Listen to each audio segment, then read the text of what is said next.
साथियों, पिछले दिनों हमने संकल्प पत्र में कहा था कि जो हमारे सीटी के पेपर के विद्यार्थी हैं उनको हम घर से लेकर के सेंटर और सेंटर से लेकर के घर तक पहुंचाने की एक अच्छी व्यवस्था करेंगे। उसकी व्यवस्था करने का भी काम हमारी सरकार ने किया है।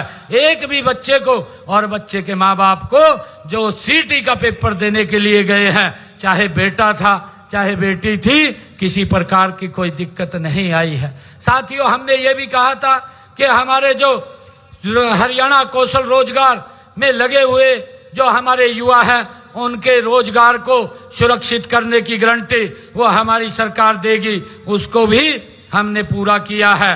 और साथियों, मैं बताना चाहता हूं, इस बजट के अंदर हमने एक और निर्णय किया है। इस बजट में मैंने कहा है कि हरियाणा प्रदेश के अंदर जो हमारे किसान हैं जो ट्यूबवेल के ऊपर कनेक्शन लेते हैं उनको निर्बाध बिजली मिले, इसके लिए मैंने एक हरियाणा एग्रो डिस्कॉम के नाम से एक अलग एजेंसी बनाने का निर्णय, एक तीसरी एजेंसी बनाने का निर्णय किया है। साथियों, हमने ये भी निर्णय किया है कि उसके साथ सोलर जोड़ करके जो हमारे किसान हैं, किसानों के ट्यूबवेल के ऊपर जो सोलर पंप लगे हुए हैं, साथियों उन सोलर को हम इस ग्रिड से जोड़ने का काम करेंगे।